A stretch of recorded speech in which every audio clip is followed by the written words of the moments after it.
kita adalah saat kau memaksa diri. Saudara, saat kita memaksa diri dan kita merasa letih, namanya juga memaksa diri. Tidak pada kemampuan saya, tidak pada kapasitas saudara, energi kita tidak mampu, tapi kita maksa. Kita ngoyo, kita ngotot sekali. Kita mau ngepiah, kita memaksakan diri kita. Saudara, dan kita letih. Semua orang yang memaksakan diri pasti letih.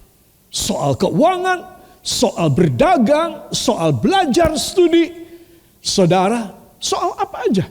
Kalau kita memaksakan diri, saudara, maka kita tidak akan bisa bertahan lama. Kita akan cepat letih dan kita layu kita. Saudara, belum meninggalkan dunia, kita sudah melayu sama sekali. Karena apa? Kita memaksakan diri. Kata memaksakan diri berarti kita ini terpaksa banget. Saya cuma punya uang 500.000. Tapi saya memaksakan diri, saya harus dapat barang 5 juta. Saudara, saya memaksakan diri saya. Iblis bisa membisikin saya hal-hal kriminal dan dosa. Pasti karena saya memaksakan diri. Coba kalau saya dengan uang 500.000, saya mengangkat tangan dan saya bersyukur kepada Tuhan. Tuhan, hamba kepengen sih. Siapa manusia tidak punya keinginan? Hamba punya keinginan Tuhan. Tetapi karena hamba hanya punya uang segini, hamba pasrahkan kepadamu, kehendakmu jadilah. Senang apa tidak? Senang. Saya tidak memaksakan diri. Saya menerima. Dan Tuhan melihat anakku, kamu orang yang tidak memaksakan diri. Aku suka. Orang kaya begini aku suka. Itu sebab Tuhan memberi kepada kita anugerah yang luar biasa. Coba kalau kita memaksakan diri. Saudara, kita forcing ourselves, saudara. Kita force ourselves, our strain out. Supaya apa? Supaya kita ini bisa berhasil. Bisa wow, bisa luar biasa. Bisa memenuhi keinginan kita dan hawa nafsu kita. Bisa memenuhi cita-cita kita. Saudara, iman kekristenan tidak demikian. Katakan iman kekristenan tidak demikian. Saudara, apa iman kita? Berserah kepada Tuhan. Tetapi kita tetap mengusahakan diri kita. Supaya kita boleh menerima anugerah lebih besar dan lebih cepat. Katakan lebih besar dan lebih cepat. Saya harus mengusahakan diri saya. Berarti saya harus mengambil hati Tuhan. Yang setuju beri tepuk tangan bagi dia. Haleluya. Itu sebab dalam Efesus pasal yang ketiga ayat 16. Saya ingin mengajak semua saudara untuk mempersembahkan hidup kita dalam tangannya. Saudara, ayat ini ayat yang luar biasa. Saat kau letih. When you are weary. Ketika saya dan saudara merasa beban berat. Karena itu tadi sebelum-sebelumnya kita paksakan diri kita. Harus. Ya, kita bilang sama anak kita, kamu harus demikian. Saudara, ini orang tua yang tidak berserah kepada Tuhan. Saudara, orang tua itu mendorong. Tetapi tidak menjelungupkan anaknya. Tidak menjerumuskan anaknya.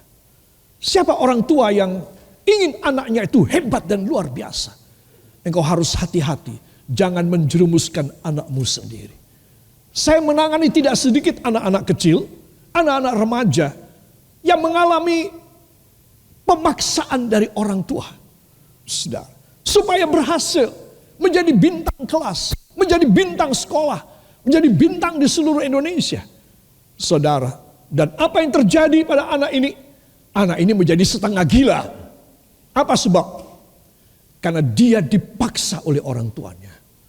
Itu sebab Anda dan saya harus memohon kepada Tuhan hanya belas kasihan. Katakan hanya belas kasihan. Yang saya bisa mohon dari Tuhan. Supaya hidup saya diberkati dan berkemenangan.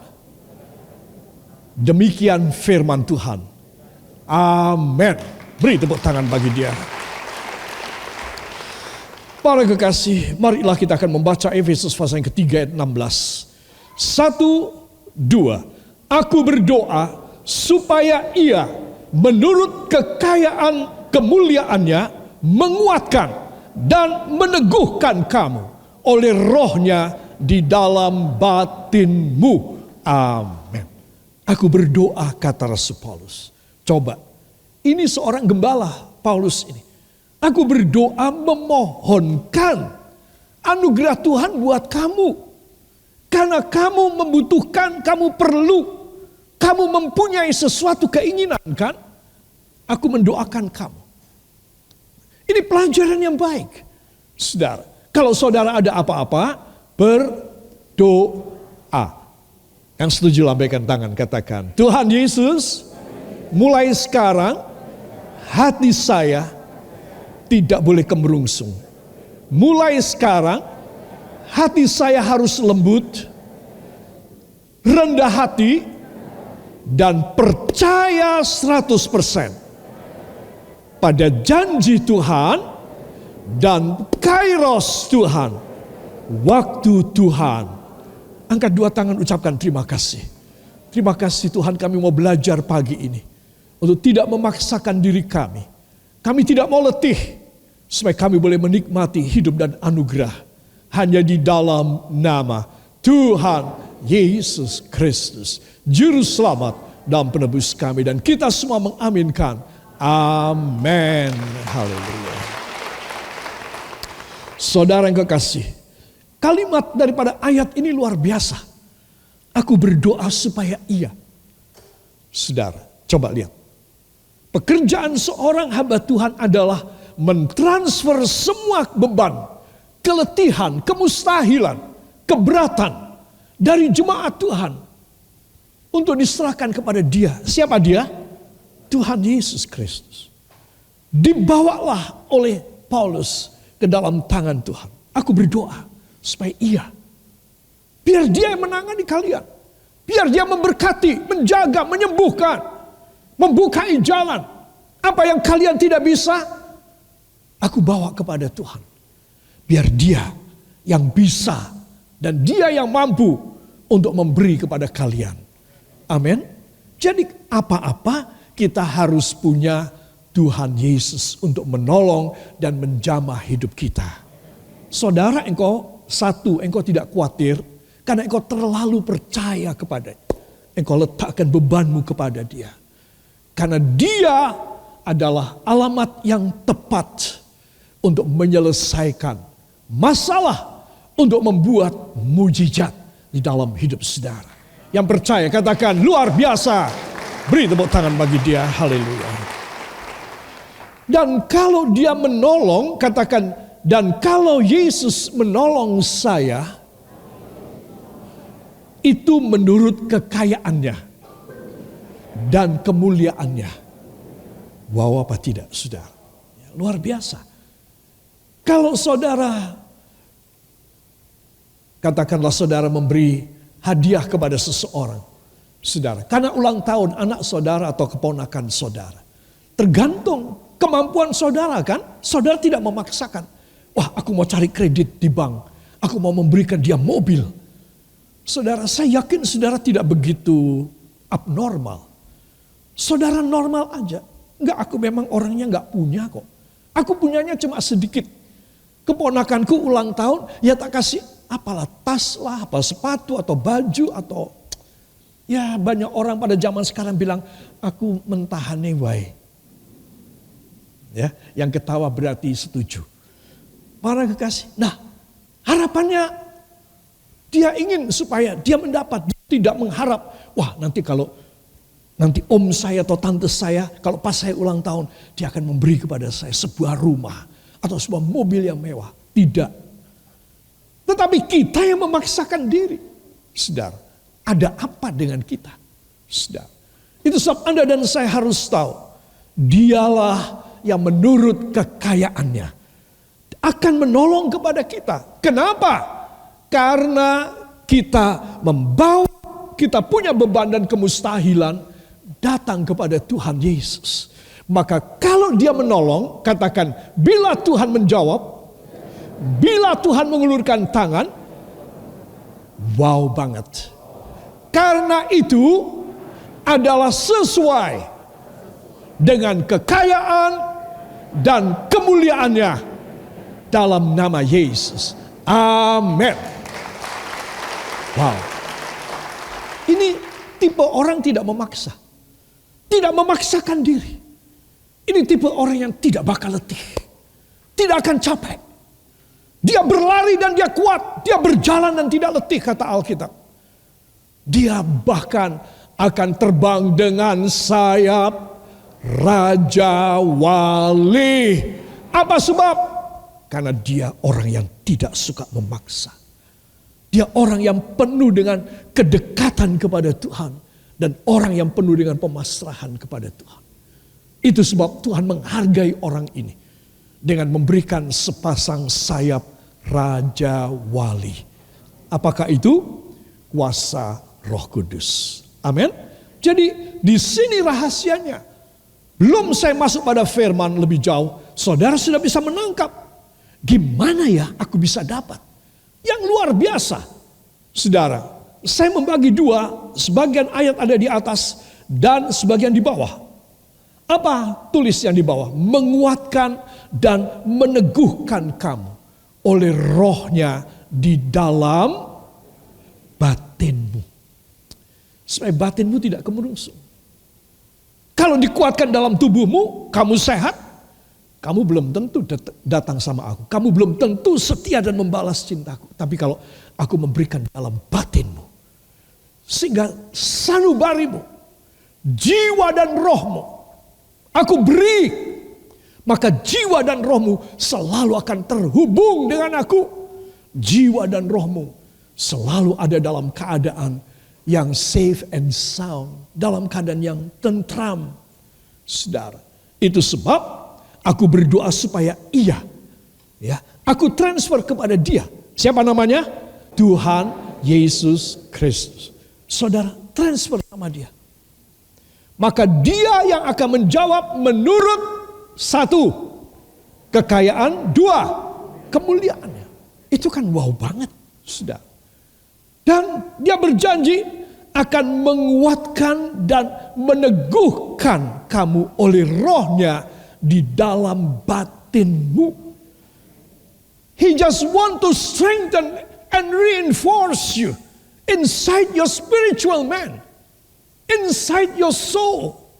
He is working. You just ask him for amount of money, a sum of money for your expenses or for your needs. But he just give to you not only the money, but he also give to you the Holy Spirit, the spirit of rejoice in your heart, in your soul, in your mind, so that you will do something great afterward. Itu sebab Anda dan saya harus tahu, kalau Paulus mendoakan, dia menyerahkan semua. Ada orang datang kepada dia, minta tolong, ada masalah, ada problema, ada kemustahilan, sini tak tangani. Tidak, ini bukan hamba Tuhan. Saudara, ini menuhankan dirinya. Seorang hamba Tuhan, mari aku doakan. Ya, saya tidak pernah menjanjikan apapun kepada saudara. Karena saya tahu saya tidak mampu. Ya, saudara bisa kecewa banget sama saya. Tapi saya akan mengatakan, mari saya akan mendoakan. Saya mentransfer beban saudara kepadanya. Maka dia, siapa namanya? Tuhan Yesus Kristus akan turun tangan kepada saudara dan melakukan luar biasa menurut kekayaan dan kemuliaannya. Beri tepuk tangan bagi dia. Haleluya. Sebab saya ingin mengajak semua saudara perhatikan. Dan bukan itu saja, menguatkan dan meneguhkan kamu oleh rohnya di dalam batinmu. Wow. Jadi pemberian jawaban Tuhan selalu juga dengan pikiran Tuhan berkenaan.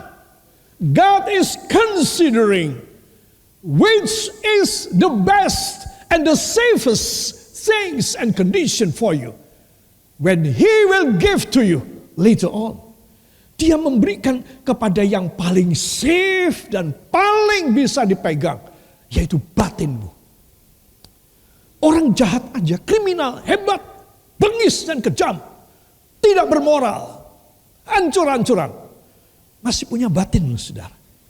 Masih punya batin. Batinnya masih berbicara. Kamu tidak boleh begini. Pikirannya bilang, ini setiap hari aku bikin. Aku memang hidupnya dari kriminal. Aku memang orang yang rusak. Batinnya tidak bisa. Batinnya kamu salah. Kapan kamu mau bertobat? Ini yang diinginkan oleh Tuhan. Supaya batin kita ada selalu hubungan dengan Kristus, dengan Roh Kudus. Amin. Lihat, tidak ada masalah yang bisa membuat saudara terjungkal, membuat saudara menjadi terpuruk, membuat saudara menjadi melokro. Tidak bisa. Karena batin saudara, roh saudara diberi Roh Kudus. Ayo angkat tangan kanan saudara. Taruh tangan kiri pada jantung saudara. Ya Bapa yang baik, hamba mohon saat ini, berikan Roh Kudus-Mu di dalam batin hamba. Bila Engkau menjawab hal-hal lahiriah dan jasmaniah dari permohonan hamba, tolong beri juga Roh Kudus-Mu pada batin hamba. Dalam nama Yesus. Ucapkan terima kasih semua. Terima kasih Bapa. Terima kasih Yesus. Terima kasih Roh Kudus. Dan kita yang percaya mengaminkan. Amin. Haleluya. Para kekasih, itu sebab saya ingin mengajak semua saudara memperhatikan. Hanya Yesus yang bisa menguatkan kau. Saya dan saudara tidak punya yang lain. Kita cuma punya satu saja. Itu adalah Tuhan Yesus Kristus. Bila engkau sedang lemah saat ini, engkau sedang dalam keadaan yang tidak tahu mau bikin apa, dan saudara tidak pernah kepikir, oh ini jalannya, gimana ya, aku mau mencoba bagaimana ya. Jangan terus-menerus berpikiran terus kemerungsung. Langsung minta kepada Tuhan. Supaya dia menjamah saudara. Karena dia saja yang mampu untuk melakukan tadi. Memberi secara lahiriah, secara finansial, secara kesembuhan, jasmani, memberi keuangan, dan bagian kedua, memberi Roh Kudus di dalam batin kita. Katakan, ini yang luar biasa. Saya tidak boleh miskin yang satu ini. Saya harus kaya raya dengan urapan Roh Kudus. Amin. Haleluya. Para kekasih, itu sebab marilah kita akan masuk dalam firman ini. Saudara, di sini disebutkan di dalam Mazmur pasal yang ke-138 ayat 7a dan ayat 8. Ya, saudara, mari kita akan baca, ada di sampingnya. 1, 2. Jika aku berada dalam kesesakan, Engkau mempertahankan hidupku terhadap amarah musuh. Tuhan akan menyelesaikannya bagiku. Tuhan, kasih setiamu untuk selama-lamanya. Janganlah kau tinggalkan perbuatan tanganmu. Amin. Beri kemuliaan yang baik bagi dia. Tuhan, janganlah tinggalkan perbuatan tanganmu. Hamba adalah pekerjaanmu. Hamba adalah karyamu. Hamba adalah perbuatan tanganmu. Jangan tinggalkan hamba. Saudara, ini doa dari pemazmur yang rendah hati sekali. Jika aku berada dalam kesesakan. Saudara, kenapa sesak? Memaksakan diri. Kenapa sesak? Letih. Jatuh tersungkur. Gak kuat lagi. Saudara yang kekasih, begitu banyak contoh di sekitar kita. Kita merasa, aku jangan sampai terjadi demikian deh sama aku. Enggak, dijauhkan Tuhan dalam nama Yesus. Kenapa saudara menggumam dan berdoa macam begini? Karena saudara tidak kepingin terjadi dalam hidup saudara. Saudara. Nah, itu sebab semua orang yang dalam kesesakan, dia harus datang kepada Tuhan Yesus. Istimewa pada saat ini. Beberapa kali saya katakan sejak 2 minggu ini tersebar hampir ke 100 negara. Kalau yang sudah tersebar itu 200-an negara, saudara, COVID-19 ini. Tetapi yang strain baru, mutasi genetika yang baru dari COVID-19, saudara, itu sudah 100 negara. Coba, tiba-tiba begitu 2 minggu yang lalu ditemukan, begitu dalam 2 minggu itu sudah 100 negara kena. Bayangin. Jangan bilang Indonesia tidak kena. Siapa bilang? Itu sebab Anda dan saya harus tahu bahwa sesungguhnya kalau Tuhan tuh mau membuat orang itu sampai nyadar, supaya kita ini tahu. Sudah. Kalau kita tidak nyadar, ya dibikin yang lebih canggih sama Tuhan. Oke? Tahun 2010, SARS yang hebat juga pernafasan, itu juga corona. Itu adalah virus yang bermahkota duri juga. Saudara. Tetapi sudah bermutasi kan, 10 tahun bermutasi menjadi COVID-19. Karena ditemukan pada tahun 2019. Saudara, begitu orang mulai disuntik vaksinasi di seluruh dunia, Inggris nomor 1, sedunia Inggris nomor 1. Justru di Inggris ditemukan new strain, varian baru, mutasi daripada COVID-19 yang rumusnya agak panjang. Coba, begitu ditemukan vaksin, begitu muncul yang lebih canggih.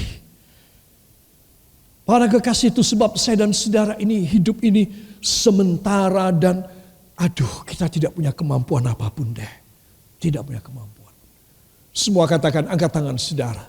Yang terbaik yang bisa saya lakukan, saya harus menyenangkan hati Bapa. Supaya dia membelain saya. Supaya dia memberikan di batin saya kekuatan dan penghiburan. Supaya dia menyelimuti saya dan keluarga saya dengan darahnya, yaitu darah Yesus. Dalam nama Yesus. Amin. Haleluya.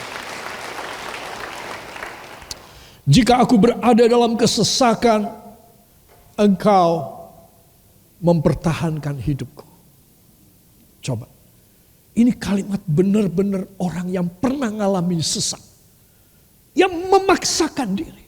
Jikalau aku dalam kesesakan, orang yang letih, saudara, maka engkau yang mempertahankan hidupku. Kalimat ini luar biasa. Orang yang tidak tersentuh dengan kalimat ini adalah seorang yang sombong dan congkak. Seorang yang rendah hati bisa memahami apa kata pemazmur ini. Ketika aku dalam kesesakan, hanya engkau yang mempertahankan hidupku. Jadi kalau saudara dan saya mempunyai dia, saudara selalu bisa bertahan. Dan engkau tidak akan mengalami hal yang negatif dalam hidupmu. Terhadap amarah musuhku, ini 7a, 7b tidak saya tulis. Ayat 8, Tuhan akan menyelesaikannya bagiku. Katakan, Tuhan Yesus akan menyelesaikannya bagi saya. Beri tepuk tangan bagi dia. Haleluya. Tuhan kasih setiamu untuk selama-lamanya. Kita percaya kalau dia sudah menolong kita pada satu momentum yang sangat darurat.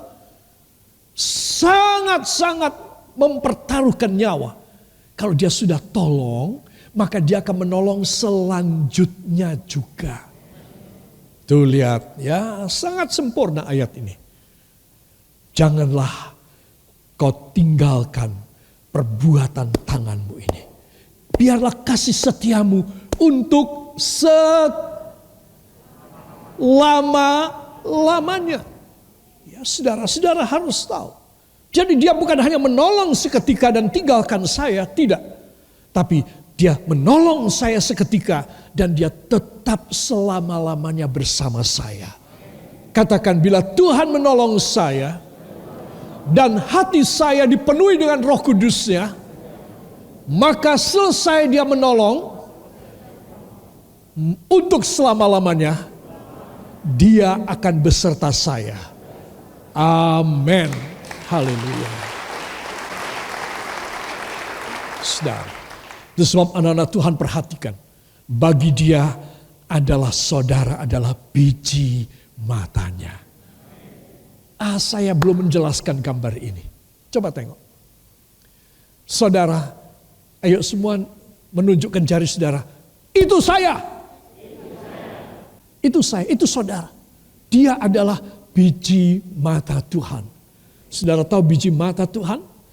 Biji mata, apple of eye, bola mata ini, saudara, ada pada tempurung tulang yang kuat loh saudara. Ya, sama seperti saudara dalam tangan Tuhan. Digenggam pada tangan Tuhan. Coba saudara bisa bayangkan. Jadi dia sangat menjaga kita. Dalam kesesakan, Engkau mempertahankan hidupku. Di tengah gelombang lautan, mungkin binatang-binatang laut yang mengerikan, tangan Tuhan menjaga sebagai biji matanya. Luar biasa. Itu sebab menjadi anak Tuhan menyenangkan. Jauh dari Tuhan sangat mengerikan. Engkau sendirian, engkau harus menjadi mangsa. Karena ada banyak predator yang akan memangsa siapapun yang jauh dari Tuhan. Zaman model kayak begini masih gagah-gagahan di luar.